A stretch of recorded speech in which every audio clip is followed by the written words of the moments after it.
तुम्ही कधी बिना साखरेचे किंवा साखरेऐवजी हा पदार्थ घालून बेसनाचे लाडू बनवले आहेत का? विकतचं पीठ असू दे किंवा लाडूसाठी वेगळं दळून आणलेलं.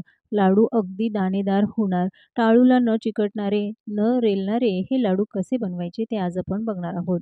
लाडूचं टेक्स्चर बघून तुम्हाला अंदाज आला असेल, अगदी दाणेदार लाडू तयार होतो. विकतचं पीठ वापरून 1 किलोच्या प्रमाणामध्ये आज आपण बेसन लाडू बनवणार आहोत. मग चला बनवूया आजची ही रेसिपी. पण त्याआधी तुम्ही जर चॅनलवर नवीन असाल तर चॅनलला सबस्क्राईब जरूर करा. 1 किलो प्रमाणात बेसन लाडू बनवणार आहोत, तर अर्धा किलो बेसन पीठ घेतलं. कपाने मोजून घेणार असाल तर 4 कप बेसन पीठ घ्यायचं. कपामध्ये पीठ भरताना दाबूनच भरायचं, हलक्या हाताने भरायचं नाही. मी जे पीठ वापरलं ते विकतचं आहे किंवा रोजच्या जेवणासाठी आपण वेगळं असं दळून आणतो, तसं अगदी बारीक पीठ वापरलं तरी चालेल. अगदी बारीक दळलेलं हे पीठ आहे आणि या पिठाचे लाडू तुम्ही असेच बनवाल तर ते टाळ्याला चिकटतात. लाडू खाताना छान असे दाणेदार व्हावे, ते टाळ्याला चिकटू नये यासाठी या पिठामध्ये 4 चमचे दूध घालायचं. दूध मात्र थंडच आहे, गरम कोमट वापरलेलं नाही. एका कपासाठी 1 चमचा या प्रमाणामध्ये 4 चमचे दूध घालून ते व्यवस्थित मिक्स करून घ्यायचं. संपूर्ण पिठाला दूध लागलं पाहिजे आणि बघाल तर आता हे पीठ थोडंसं रवाळ झालेलं आहे. असंच पीठ हवं, पण त्यानंतर हे पीठ आपल्याला चाळून घ्यायचं. तर थोडं-थोडं करून पीठ चाळून घ्यायचं आहे. कारण त्यामध्ये गुठळ्या तयार होतात आणि ज्या काही गुठळ्या आहेत त्या लगेच हाताने मोडून घ्यायच्या. पीठ वाया घालवायचं नाही, नाहीतर जे वजनी प्रमाण आहे ते चुकेल आणि तुपाचं प्रमाण जास्त झाल्यामुळे लाडू बसके होतील, ते व्यवस्थित वळले जाणार नाही. अशाच पद्धतीने राहिलेलं सगळं पीठ चाळून त्याच्या गुठळ्या मोडून घ्यायच्या. आता पिठाचं टेक्स्चर बघा, अगदी रवाळ हे पीठ तयार झालेलं आहे आणि या पिठाचे बेसन लाडू देखील छान दाणेदार होतात.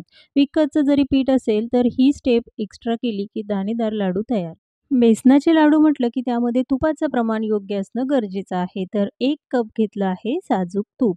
साजूक तूप वजनी प्रमाणात 250 ग्राम आहे. आता बेसन पीठ भाजण्यासाठी जाड तळाची आणि थोडीशी मोठी कढई वापरायची किंवा कोणतंही भांडं, पण थोडं खोलगट आणि मोठं असावं, ज्यामुळे बेसन पीठ व्यवस्थित भाजलं जाईल.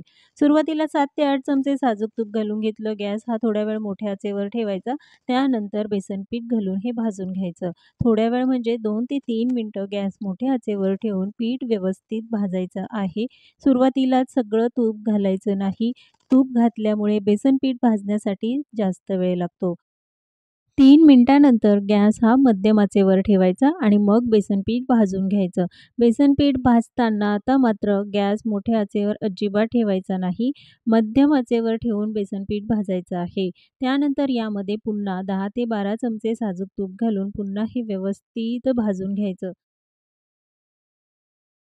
7 ते 8 मिनिटं पीठ असंच भाजून घ्यायचं. गॅस मध्यम आचेवरच ठेवायचा. पीठ जसं भाजायला लागतं तसा हलकासा सुगंध येतो आणि रंग देखील बदलतो. पिठाचा हलकासा रंग बदलला आहे. 8 मिनिटानंतर पुन्हा यामध्ये तूप घालायचं. तर जे राहिलेलं तूप आहे त्यापैकी फक्त 2 ते 3 चमचे तूप उरेल इतपत तूप बाजूला काढून ठेवलं आणि राहिलेलं सगळं तूप यामध्ये घालून परत एकदा हे भाजून घ्यायचं. तुम्ही म्हणाल, थोडं-थोडं तूप घालण्यापेक्षा सगळं तूप एकसोबतच घालून बेसन पीठ व्यवस्थित भाजून घेतलं तर, पण त्यामुळे तुपाचा अंदाज चुकू शकतो, पीठ पातळ होऊ शकतं. यासाठीच थोडं-थोडं तूप घालायचं आणि मग बेसन पीठ भाजायचं. आता बघाल तर मस्त रवाळ तर झालं आहे, रंग देखील छान सुरेख आला. पण त्यामध्ये ज्या हलक्याशा गुठळ्या आहेत, त्या मोडण्यासाठी इथे ग्लास घ्यायचा. ग्लासाने हे पीठ एकसारखं करून घेतल्यामुळे त्यामध्ये जर काही गुठळ्या असतील तर त्या मोडल्या जातात आणि पीठही छान एकसारखं होतं, व्यवस्थित भाजलं देखील जातं. गॅस हा कमी आचेवर ठेवायचा आणि मग ही प्रोसेस करायची. मध्यम आचेवर ठेवलं तर पीठ लगेच जळायला लागेल, त्याचा रंग बदलेल. आता 2 ते 3 मिनिटं हे चांगलं मिक्स करून घेतलं. आता बघाल तर पीठ छान असं खरपूस भाजून झालेलं आहे आणि मस्त रवाळ देखील. आता राहिलेलं जे साजूक तूप आहे, संपूर्ण तूप यामध्ये घालायचं. पुन्हा एकदा 2 ते 3 मिनिटं हे चांगलं भाजून घ्यायचं. खरं तर बेसन पिठाचे लाडू बनवताना पीठ भाजण्याचीच प्रोसेस थोडीशी मोठी आहे. नाहीतर लाडू बनवायला अगदी सोपे असतात. तुपाचं प्रमाण योग्य असेल तर लाडू हे अगदी परफेक्ट तयार होतात. बेसन पीठ भाजताना भांडं थोडंसं मोठं वापरायचं, जेणेकरून पीठ व्यवस्थित मिक्स होतं, हलवता येतं आणि एकसारखं भाजलं जातं. त्यासाठी शक्यतो भांडं मोठं वापरा, नाहीतर पीठ जास्त आणि भांडं लहान, त्यामुळे पीठ व्यवस्थित भाजलं जात नाही. गॅस कमी आचेवर ठेवायचा. पुन्हा एकदा 6 ते 7 मिनिटं आपल्याला हे चांगलं भाजून घ्यायचं आहे. पीठ भाजण्यासाठी 20 ते 25 मिनिटं लागतात. गॅस मीडियम टू लो फ्लेमवर ठेवून हे पीठ भाजून घ्यायचं. पिठापासून तूप वेगळं व्हायला लागलं म्हणजेच पीठ अगदी व्यवस्थित भाजलं गेलं आहे. त्याचा रंग बघा अगदी हलकासा ब्राऊन रंग या पिठाचा झाला. त्यानंतर लगेचच गॅस बंद करायचा आहे. एका मोठ्या भांड्यामध्ये हे पीठ काढून थंड होण्यासाठी ठेवायचं.